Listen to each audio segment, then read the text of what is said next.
Bismillahirrahmanirrahim. Saudaraku yang dirahmati Allah, pernahkah kita merasa lelah dengan riuhnya dunia, dengan obrolan-obrolan yang tak berujung, dengan kata-kata yang seolah tak memiliki bobot? Kita hidup di era di mana setiap orang merasa harus berbicara, setiap opini harus dilontarkan, dan seolah-olah setiap kejadian harus dikomentari. Tetapi, pernahkah kita berhenti sejenak dan merenung? Apakah semua kata yang keluar dari lisan kita benar-benar dibutuhkan?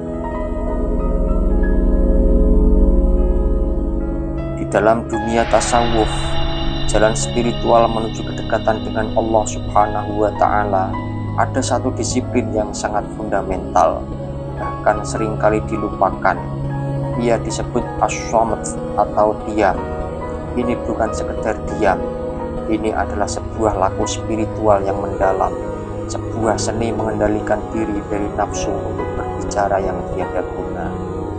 Para ulama sufi percaya bahwa lisan adalah gerbang. Ia bisa menjadi gerbang kebaikan, namun ia juga bisa menjadi gerbang bagi segala keburukan. Sebagaimana kata-kata bisa membangun, ia juga bisa meruntuhkan. Pernahkah kita mendengar paribahasa, berbicara itu perak, diam itu emas? Dalam konteks tasawuf, ini bukan sekedar pepatah bijak, ini adalah sebuah kebenaran spiritual. Muncul sebuah pertanyaan, mengapa diam itu emas?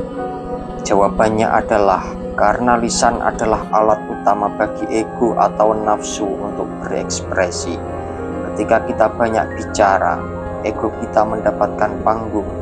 Kita ingin menunjukkan bahwa kita pintar, kita hebat, kita punya pengalaman, dan kita ingin diakui. Sombong, riya, dan arogansi seringkali lahir dari kata-kata yang tak terkendali.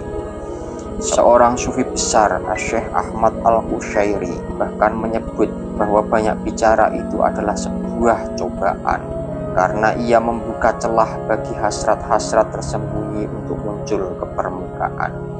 Para ulama sufi juga mengajarkan bahwa lisan kita itu ibarat tanah yang kering.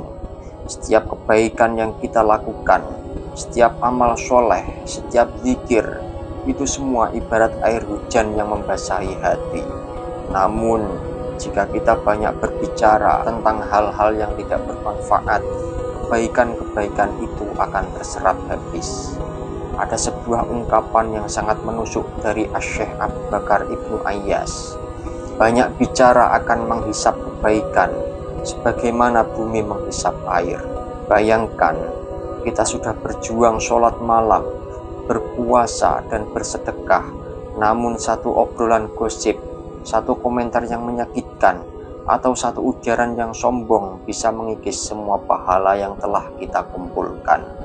Lisan yang tak terjaga adalah ibarat lubang pada suatu wadah yang kita gunakan untuk mengumpulkan kebaikan-kebaikan. Lalu, apa hubungan diam dengan cahaya Allah? Dalam tasawuf, hati manusia itu adalah cermin. Tugas kita adalah membersihkan cermin ini agar ia bisa memantulkan nur atau cahaya ilahi yang terpancar dari segala penjuru alam. Ketika kita banyak berbicara bohong, entah itu bohong besar atau bohong kecil, hati kita akan ternodai. Setiap kata dusta itu ibarat debu yang menempel pada cermin. Semakin banyak debu, semakin kusam cermin itu, hingga akhirnya ia tak lagi mampu memantulkan cahaya. Hati menjadi gelap, menjadi beku, dan terputus dari hidayah Allah Subhanahu wa Ta'ala. Inilah mengapa para wali Allah, terutama para wali abdal, beliau itu sangat menjaga lisan mereka. Mereka memilih uzlah atau mengasingkan diri, bukan karena benci kepada manusia, tetapi untuk mengheningkan diri dari riuh rendah dunia. Mereka ingin mendengarkan bisikan-bisikan halus dari Allah yang hanya bisa terdengar dalam keheningan yang total. Mereka menjaga lapar dan tidur untuk membersihkan syahwat, namun mereka juga sangat menjaga lisan sebagai pintu gerbang menuju pemurnian hati yang hakiki.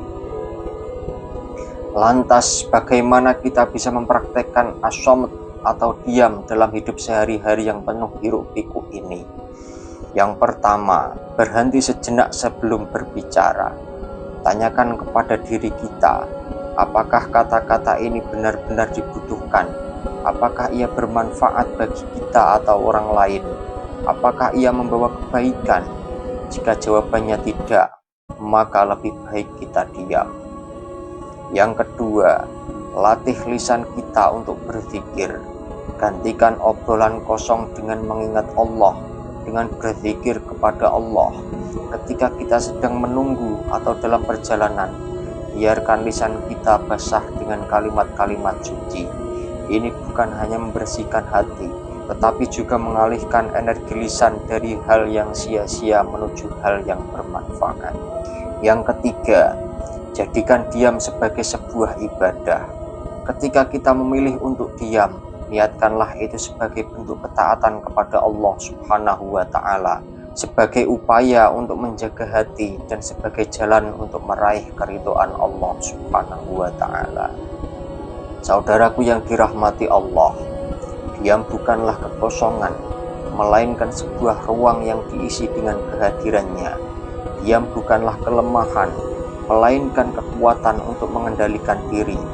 Diam bukanlah ketidakpedulian, melainkan bentuk kasih sayang terbesar kepada hati kita sendiri. Mari kita mulai perjalanan ini. Satu kata yang dikurangi adalah satu langkah menuju keheningan.